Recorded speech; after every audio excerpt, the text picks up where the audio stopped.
noite, pessoal, tudo bem? Deus abençoe a todos.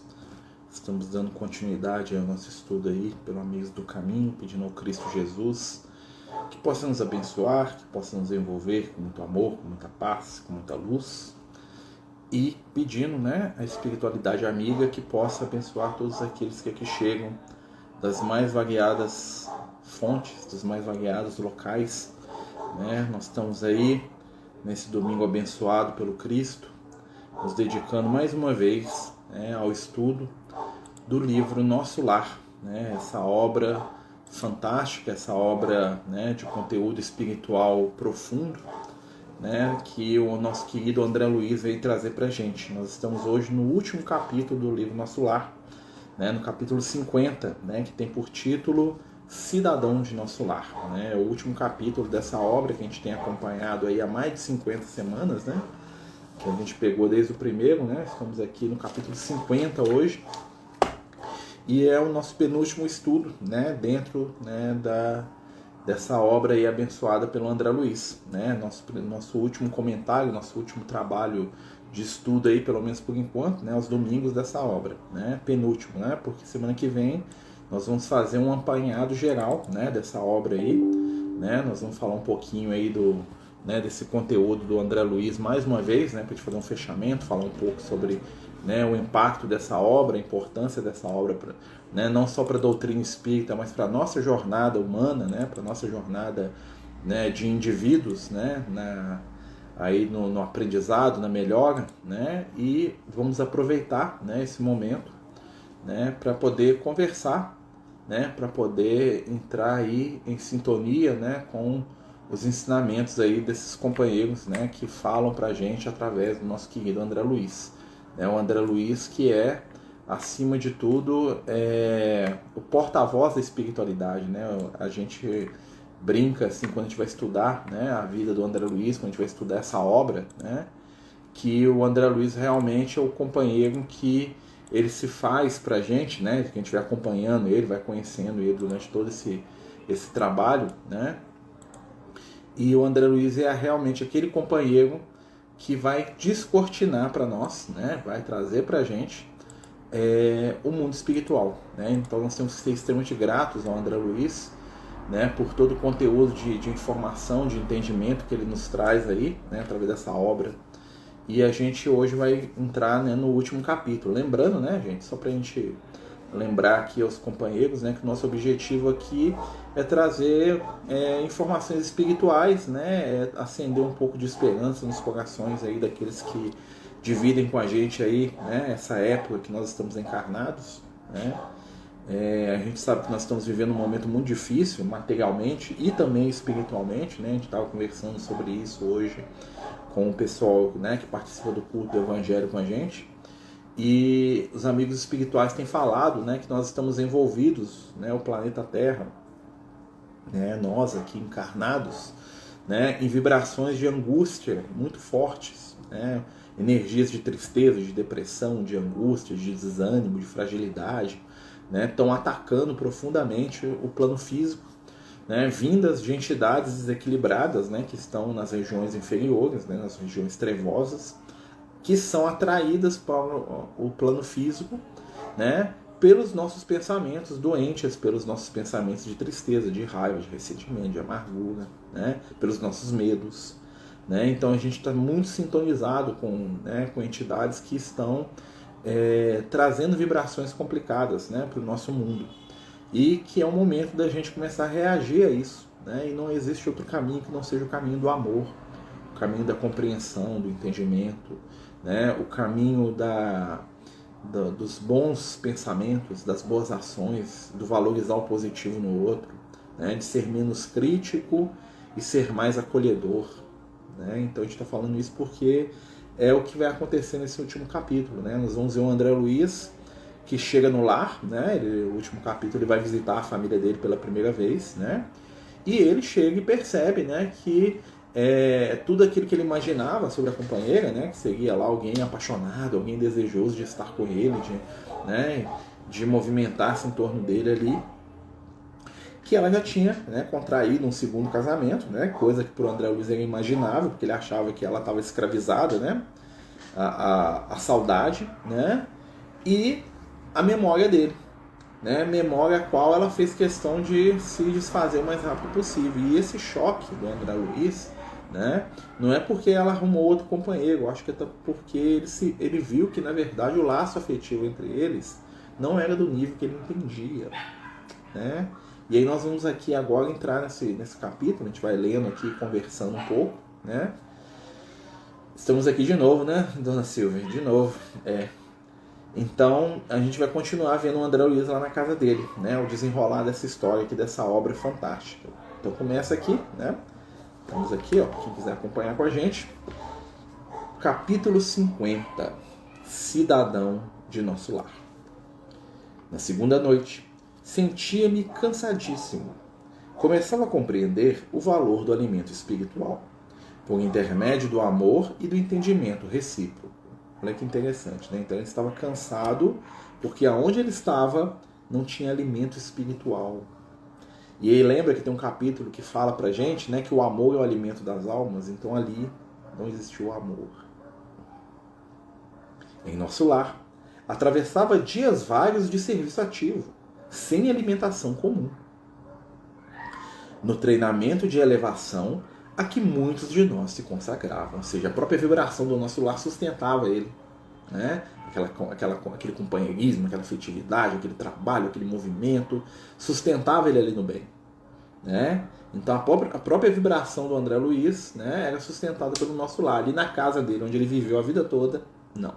Né? Boa noite aos amigos que estão chegando, né? Nós estamos no capítulo 50 do livro Nosso Lar, o último capítulo. Bastava-me a presença dos amigos queridos, as manifestações de afeto, a absorção de elementos puros através do ar e da água. Mas ali não encontrava senão escuro campo de batalha, onde os entes amados se convertiam em verdugos. Olha só, né?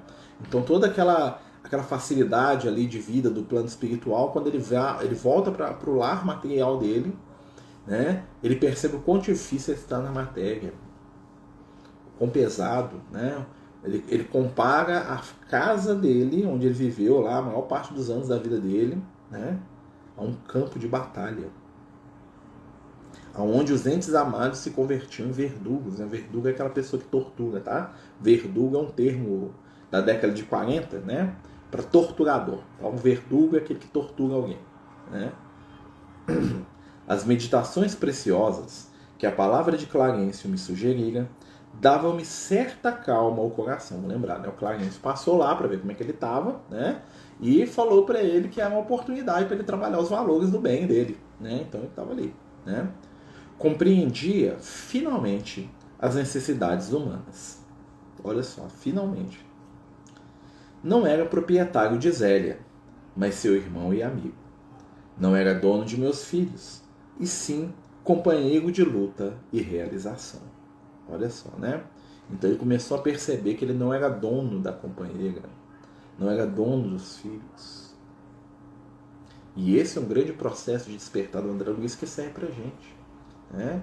O nosso grupo familiar, as pessoas que convivem com a gente, a esposa, o filho, o sogro, o cunhado, o irmão, não são nossa propriedade.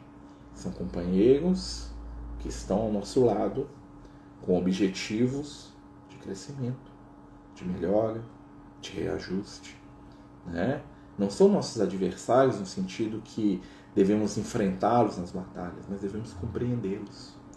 Pois aquela pessoa que convive com a gente debaixo do mesmo teto é um ser que tem as suas dores, que tem as suas provas, que tem os seus cansaços, né? E uma coisa que a gente tem que perceber muito, muito, muito: o mundo não gira à nossa volta. Nem no sentido de sermos culpados de tudo, nem no sentido de sermos resolutores, né? Ou vamos resolver tudo. Então nós estamos entrando em contato com pessoas amadas, né? Que caminham conosco no ambiente familiar, mas que não são nossa propriedade.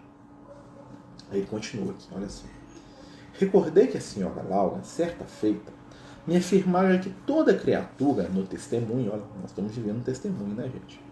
deve proceder como a abelha, acercando-se das flores da vida, que são as almas nobres, no campo das lembranças, extraindo de cada uma a substância dos bons exemplos para adquirir o mel da sabedoria.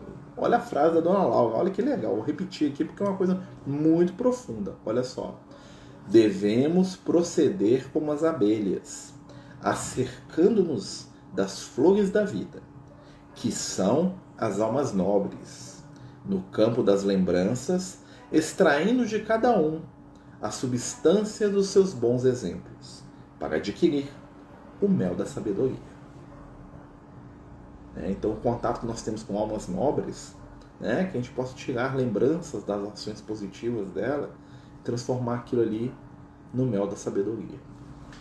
Apliquei ao meu caso o proveitoso conselho e comecei recordando minha mãe.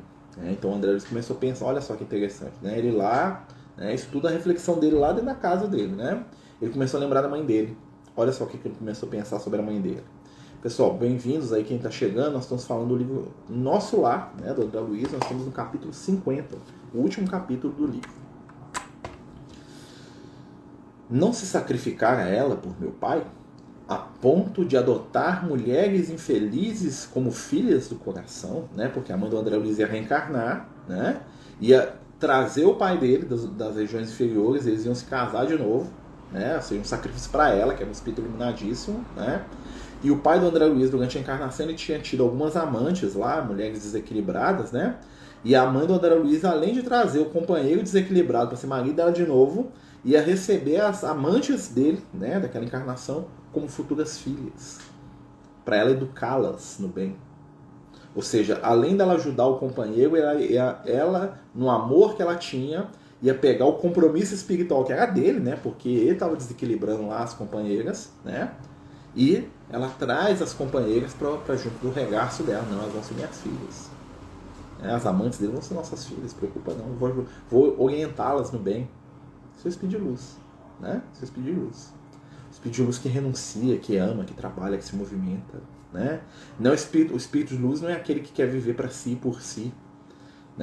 Hoje em dia, a felicidade para nós é o egoísmo. A famosa frase vou ser feliz, muitas vezes deixa para trás um rastro de entristecidos, de abandonados, de esquecidos, de valores afetivos que são trocados pelo riso de um dia, pelo prazer de 5 minutos, pela ânsia da satisfação que nos enche tanto, mas nos deixa tão vazios. Para a gente hoje, no século XXI da humanidade, doentes que estamos das pandemias mais profundas do sentimento, visitadores constantes dos psicólogos, dos psiquiatras, que são aí instrumentos do bem, Deus abençoe a todos eles. Mas é de se pensar, se nós não vivemos a par da pandemia, do coronavírus, que assola o nosso planeta, resultado da nossa impertinência, do nosso desrespeito às leis da vida, da nossa incapacidade de se preocupar com o outro, porque se fôssemos mais empáticos, se nos preocupássemos mais com o outro, talvez a doença não tivesse avançado tanto. Será que a par da doença, da matéria, nós não estamos também sendo invadidos por uma moléstia silenciosa que nós chamamos de felicidade, de ser feliz a todo custo, de ser a minha hora, o meu momento, o meu lugar? Porque nas esferas superiores, a verdadeira felicidade, no mundo espiritual, onde os espíritos de luz vivem, respirando as energias de amor de Jesus, a regra é a renúncia, é o amor, é o abrir mão de si em favor daquele que se ama, é o sacrifício com vistas ao crescimento, pois os espíritos iluminados sabem que doando, recebemos, que plantando, seremos os primeiros a colher essa luz da vida e da luz. Então nós estamos passando por uma pandemia espiritual também, de indiferença, de melancolia, de ilusão, de tristeza, de isolamento. E quando a gente fala isolamento, não é isolamento físico, não. É isolamento da mente. que deixe de perceber a dor do outro, porque a dor do outro não lhe interessa, porque ainda somos incapazes de nos vermos como irmãos de jornada, conectados numa longa e larga teia. Né? Então nós temos que começar a refletir sobre essas situações. E ele continua aqui, ó. Olha só, né? Nosso lar estava repleto de exemplos edificantes sobre família. Olha só. A ministra veneranda trabalhava séculos sucessivos pelo grupo espiritual que lhe estava mais particularmente ligado ao coração. Narcisa sacrificava-se nas câmaras para obter endosso espiritual de regresso ao mundo em tarefa de auxílio. A senhora Hilda venceu o dragão do ciúme inferior. E a expressão de fraternidade dos demais amigos da colônia, Clarencio me acolheram com o devotamento de um pai. A mãe de Lísias me recebeu como filho. Tobias me recebeu como irmão. Cada companheiro de minhas novas lutas me oferecia algo de útil à construção mental diferente, que se erguia célere em meu espírito. Olha que interessante, né? Então ele fala da ministra veneranda. Né? Para quem não sabe, né? Quem não está acompanhando, a ministra veneranda é o espírito mais evoluído do nosso lar. Tá? A ministra veneranda é um ser que, se ela quisesse, ela poderia viver nas esferas iluminadas onde Jesus vive. Tá? Então você imagina que existem vários planos espirituais, né? E os espíritos superiores podem vir e viver em qualquer um. Tá? De acordo com o seu nível. É como se o nível evolutivo dissesse qual andar que eu posso, até onde eu posso subir, vamos dizer assim. A ministra veneranda, ela poderia estar onde Jesus está. Mas ela está no nosso lar porque há séculos ela está trabalhando pelo grupo familiar dela, que são entidades atrasadas que nem sabem mais que ela existe. Mas ela os ama e ela tem monitorado e orientado a encarnação desse grupo de seres, ó, desde antes do Brasil existir. Desde antes de Francisco de Assis encarnar, mais de 1000 anos que a ministra veneranda trabalhando por esses espíritos. A ministra veneranda não virou e falou assim: tá lá, eu ser feliz. Já dei demais para vocês. Né? Imagina os espíritos falando isso pra gente. Né? Não vou ajudar, senão que eu já tô cansado. Agora é a hora de eu cuidar de mim. Se vira aí, vai. Essa né, já te fez demais. Quer dizer que a gente deve se escravizar ao outro? Não, porque eles não se escravizam a gente. Mas eles sabem, e eles amam, e eles trabalham. Fui parar no psiquiatra de tanto tentar ajudar e acabamos adoecendo por pessoas que não querem melhorar, só machucar quem não faz a sua vontade. Errônea. Ajudar não quer dizer fazer a vontade do outro. Né? Ajudar é dar aquilo que temos no momento que podemos. Lembra disso, viu? Ajudar é aquilo que temos no momento, dar aquilo que temos no momento que podemos. Frase do Lucas. Né? Então, assim, fazer o bem é sempre bom, né? A redundância, né? Mas o que a gente tem que fugir rapidamente é do egoísmo. O egoísmo é o que nos faz sofrer. Não vamos nos iludir, né? A Guiela está falando aqui, ó. Tenho visto a pandemia acentuar traços de caráter em muitas pessoas. Egoístas mais egoístas, empáticos mais empáticos e assim por diante. Será que vamos conseguir passar bem por essa prova? Vamos. E é exatamente isso mesmo, é o momento da verdade. É o momento de sermos quem somos. Estamos sendo colocados à prova. Né? E isso é bom, porque eu começo a ver o que eu tenho de positivo e eu começo a ver que o Marcelo ainda tem que trabalhar uma série de fatores ainda. Né? Se a gente tem tranquilidade de se olhar no espelho, né? A pandemia é uma ferramenta muito grande de crescimento. Né? Por quê? Porque nós não temos que ficar se julgando e sofrendo com as nossas limitações. Né? Mas nós podemos observar, falar assim, olha, isso aqui eu posso melhorar, isso aqui eu tenho que ter mais paciência, né? Muitas vezes, eu paro, me observo e eu faço assim, não daria conta de fazer isso que um companheiro da casa espírita faz, não daria conta de fazer isso que a minha esposa faz, não daria conta de fazer isso que o meu colega de trabalho que nem acredita em Deus faz, né? Mas ao mesmo tempo também vejo, ó, tem coisa que eles fazem que eles não conseguem que eu consigo. Né? Então, assim, é um aferir, né? Esses momentos de prova são como grandes balanças. Né? Para quem gosta de se iludir, é terrível, né? Porque joga a nossa ilusão por terra. Mas para quem quer se conhecer de verdade, se entender e se amar, é um bom momento, né? Mas não é só de reflexão.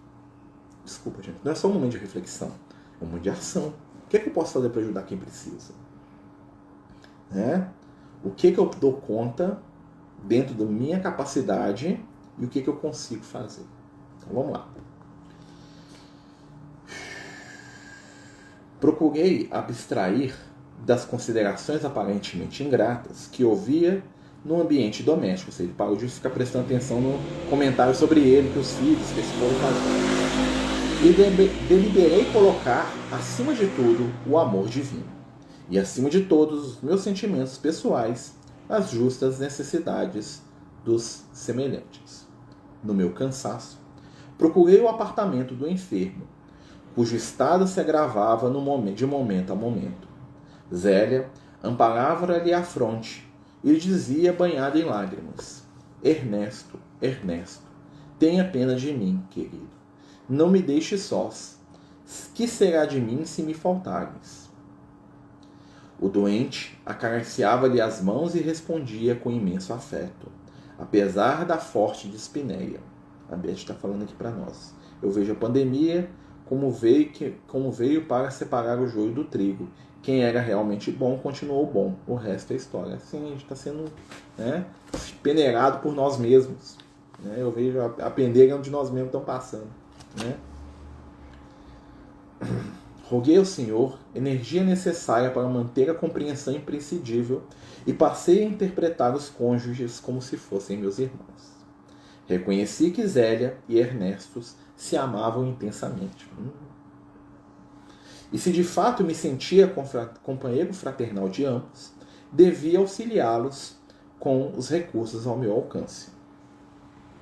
Iniciei o trabalho procurando esclarecer os espíritos infelizes que se mantinham em estreita ligação com os enfermos. Minhas dificuldades, porém, eram enormes. Sentia-me abatidíssimo. Né? O estado mental do André Luiz estava desequilibrado. Ele estava tentando ajudar, mas estava dando certo. Nessa emergência, lembrei certa lição de Tobias, quando me disse: aqui, em nosso lar, nem todos necessitam de aeróbus para se locomoverem, porque os habitantes mais elevados da colônia dispõem do poder da volitação. E nem todos precisam de comunicação, de aparelhos de comunicação, para conversar à distância, por manterem entre si o plano da sintonia de pensamentos.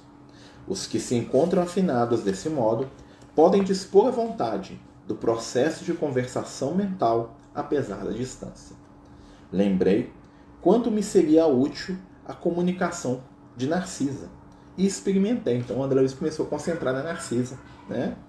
Concentrei-me em fervorosa oração ao Pai e nas vibrações da prece dirigi-me a Narcisa, encarecendo o socorro. Contava-lhe em pensamento minha experiência dolorosa, comunicava-lhe meus propósitos de auxílio e insistia para que não me desamparasse. Ou seja, ele entrou em prece e mentalmente ele começou a falar para Narcisa: pau tá quebrando, tô na minha casa, minha mulher casou com outro, foi um susto, tudo difícil, né? Aqui tá complicado demais, não tô dando conta de ajudar, né? Mas eu sei que eu tenho que ajudar ele. Se me dá uma força, me ajuda, né? Imagino que foi isso que ele fez, né? Aconteceu então o que não poderia esperar. Passado 20 minutos, mais ou menos, quando ainda não havia retirado a mente da rogativa, alguém me tocou de leve no ombro. Era Narcisa, que atendia sorrindo. Olha que legal, em 20 minutos a Narcisa veio, né? Lá do nosso lado, lá na casa do André Luiz, né? Ouvi seu apelo, meu amigo, e vim ao seu encontro. Aí, ó, a prece. O poder da prece. O poder da prece. Vamos orar, gente. Os amigos espirituais que têm condição de fazer o bem, eles chegam, às vezes, em menos de 20 minutos. Ah, a Narcisa chegou até devagar, até demorou, né? Vamos nos orar. É a mesma forma que nos comunicamos com os nossos mentores. Sim, com certeza, pelo pensamento, pela prece. Explica para eles, fala, ó, né? Vou fazer o Lucas, o pau tá quebrando aqui, ó, dá uma força aqui, né? Nós estamos precisando da ajuda aqui de vocês, aqui, amigos, né? E a ajuda vem, com certeza, né? Se for uma coisa séria, real, né? Uma dificuldade que a gente está querendo fazer o bem, pode ter certeza que alguém vai responder. Não cabia em mim de contentamento. A mensageira do bem fixou o quadro compreendeu a gravidade do momento e acrescentou: não temos tempo a perder. Antes de tudo, aplicou passes de reconforto ao doente, isolando-o das formas escuras que se afastaram como que por encanto. E então, convidou-me com decisão: vamos à natureza. Olha que legal. Acompanhei-a sem hesitação, e ela, notando minha estranheza, acentuou: não só o homem pode receber fluidos e emiti-los. As forças naturais fazem o mesmo, nos diversos reinos em que se subdividem. Para o caso do nosso enfermo, precisamos das árvores. Elas nos auxiliarão eficazmente. Olha que interessante, né? Então elas vão lá na natureza buscar energia nas árvores, né? As energias, né, do reino vegetal para ajudar o Ernesto. Admirado da nova missão, seguia silencioso.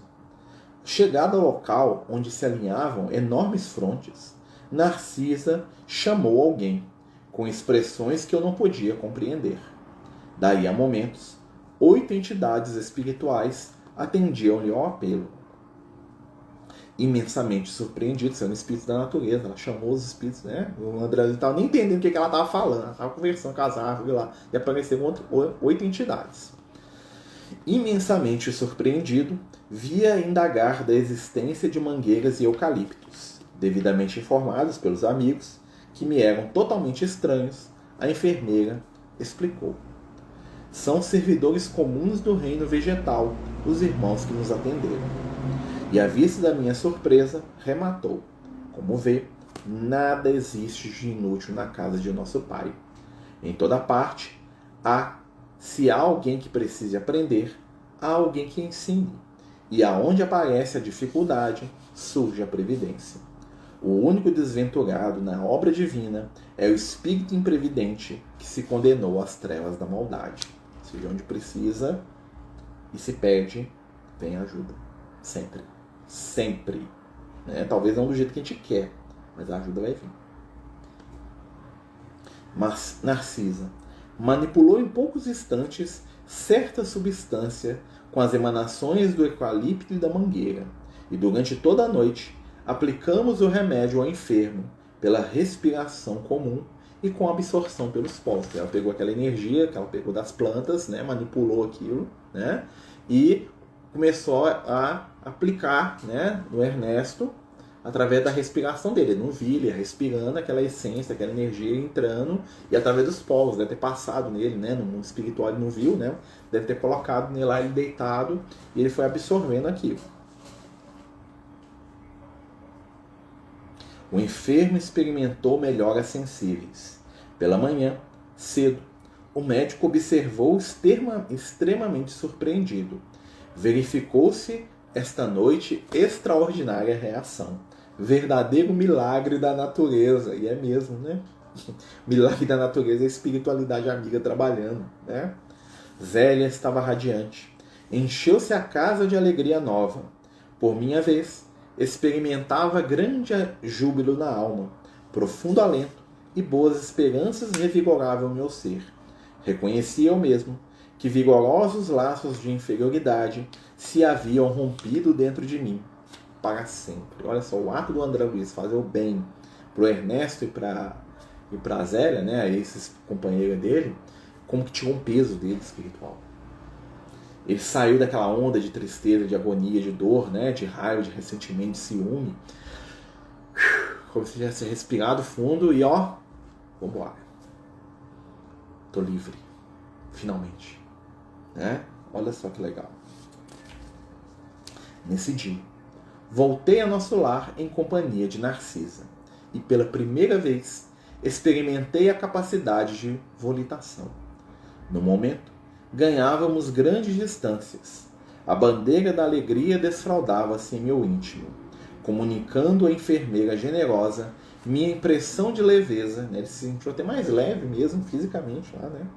Ouvia esclarecer. Em nosso lar, grande parte dos companheiros poderia dispensar o aeróbus e transportar-se à vontade nas áreas do nosso domínio vibratório. Mas, visto que a maioria não adquiriu essa faculdade, todos se abstêm de exercê-la em vias públicas. Essa abstenção, todavia, não impede que a utilizamos no processo longe da cidade, quando é preciso ganhar distância e tempo. Que legal, né? Os bons espíritos, eles não humilham aqueles que não dão conta de fazer o mesmo que eles fazem. Eles não se exibem, né? A gente gosta de se exibir, né?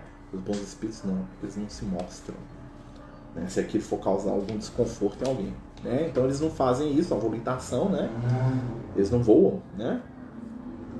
Na colônia, porque a maioria lá não dá conta de fazer e não sabe como. Aí seria uma humilhação, né? Eles veem os outros lá, né? Então, para não ofendê-los, eles não fazem, só fora. Nova compreensão e novos júbilos me enriqueciam o espírito. Instruído por Narcisa, ia da casa terrestre à cidade espiritual e vice-versa, sem dificuldades de vulto, intensificando o tratamento de Ernesto, cujas melhoras se firmaram francas e rápidas. Clarencio visitava-me diariamente, mostrando-se satisfeito com o meu trabalho. Aumentou, vai lá para isso aí, ó. Né? Vai lá dar o joia dele pro André Luiz. Isso aí, André, ó, beleza. Né? Joinha para você, ó, curti aí, ó. Né? Ao final de semana, chegara o termo da minha primeira licença nas câmaras de retificação, e a alegria dos tornar aos cônjuges, a Zélia e ao Ernesto, que passei a estimar como irmãos. Olha como é que o André Luiz conseguiu reconstruir o sentimento dele ali, né? Foi trabalhando. É fácil? Não, né? Era preciso, pois, regressar aos deveres justos. À luz dormente e carenciosa do crepúsculo, tomei o caminho de nosso lar, totalmente modificado. Naqueles rápidos 7 dias, aprendera preciosas lições práticas no culto vivo da compreensão e da fraternidade legítima. A tarde sublime enchia-me de magnos pensamentos. Como é grande a sabedoria divina, dizia a monologar intimamente. Com que sabedoria dispõe o Senhor todos os trabalhos e situações da vida. Com que amor atende toda a criação. Né? O André Luiz refletindo. Né? Algo, porém, me arrancou da meditação a que me recolhera. Mais de 200 companheiros vinham ao meu encontro. Todos me saudaram, generosos e acolhedores. Lísias, Lacínia, Narcisa, Silveira, Tobias, Salúcio, numerosos cooperadores das câmaras ali estavam. Não sabia que atitude assumir, colhido assim de surpresa. Foi então que o ministro Clarencio, surgindo à frente de todos, adiantou-se, estendeu-me a destra e falou: até hoje, André, você era meu pupilo na cidade, mas agora, em nome da governadoria, declaro cidadão de nosso lar. Por que tamanha magnanimidade, se meu triunfo era tão pequenino? Não conseguia reter as lágrimas de emoção que me embargavam a voz. E considerando a grandeza da vontade e da bondade divina, atirei-me aos braços paternais de Clarencio, a chorar, de gratidão e alegria.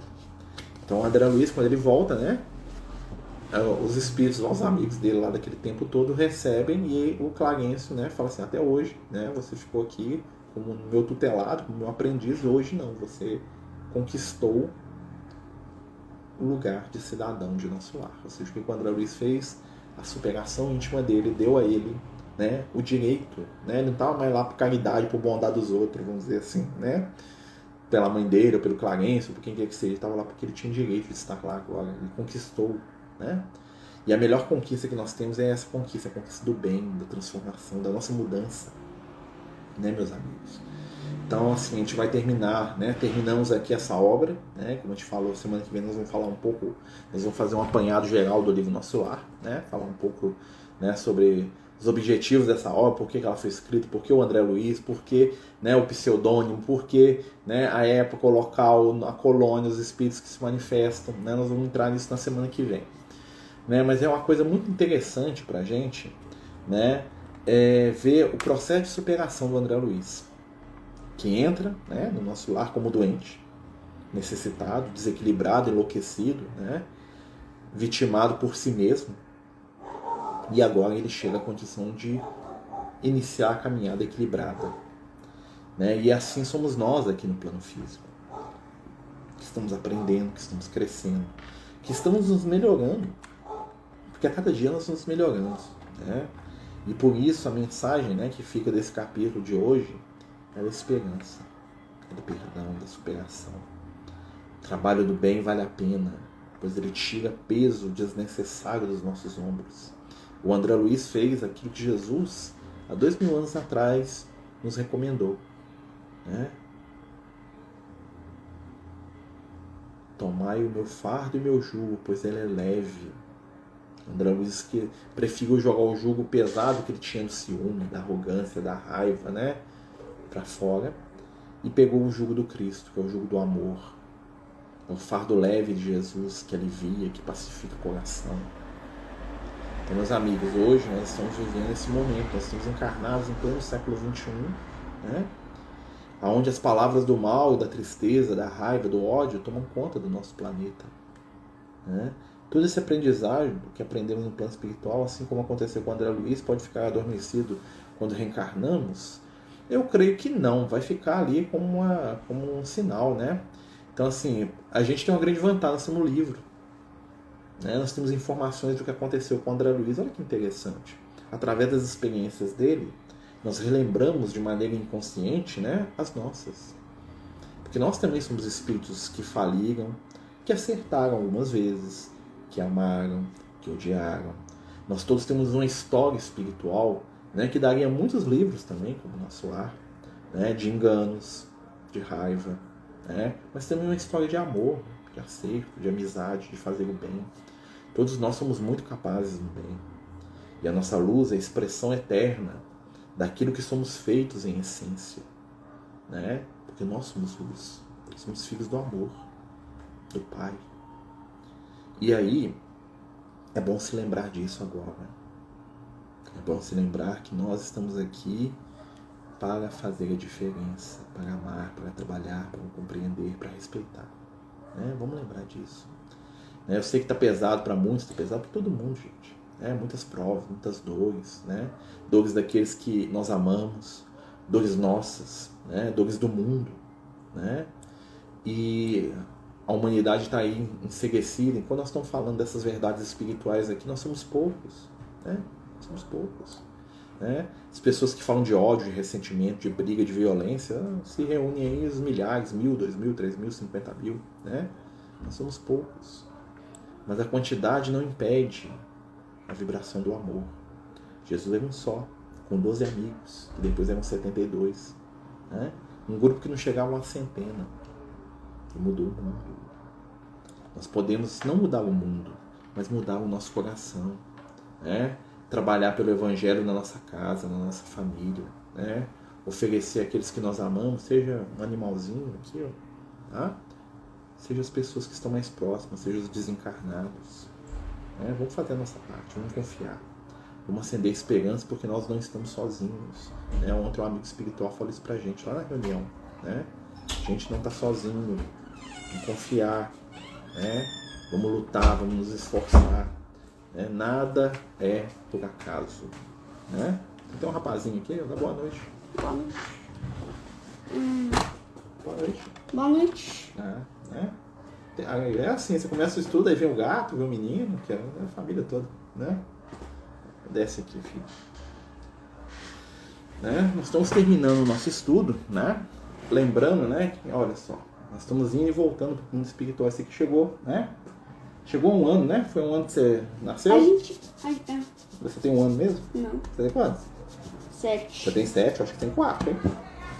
Né? Ah, não fazer essa brincadeira no estudo, não, uai. Não faz essa brincadeira no estudo, não? Então tá bom. Você tem 7 anos, Eu né? fico com vergonha. Você fica com vergonha, não? Não, os outros ficam com Não fica, vergonha. não. Só você que fica mesmo. Então, assim, ó, tem 7 anos que esse rapazinho veio pra cá, né? Aham. A gente desencarna e encarna. Exatamente, nós desencarnamos e encarnamos, né? Então, a gente Toda hora. vai e volta, né? Mas parece que passa muito rápido. Mas o tempo... você demorou muito. eu demorei muito, por quê? Mas demorou... a nossa vida demora muito. Mas pra gente parece que é só quebrar... Que é só... Um momento? Que é só um segundo, parece isso. Exatamente. A vida passa rápido, né? Às vezes parece que ontem que eu. Às vezes quando uma pessoa já é idosa, já tem 90, tipo, se a pessoa sobreviver até 95 anos, Nossa. e ela ainda continuar vivendo, aí ela não lembra, para ela vai passar muito rápido para ela. Para ela, A infância dela foi ontem que ela tinha nascido, parece. Exatamente, né? Eu acho que eu sou menina ainda. Eu lembro quando eu era pequenininho, né? Eu lembro quando eu tava no meu berço, você acredita nisso? Não. Eu lembro de eu olhando minha mãe assim, eu deitado no berço. Nossa, tanto tempo, mais de 40 anos, aí, 44 anos. Né, gente? A gente vai terminar o nosso estudo, né?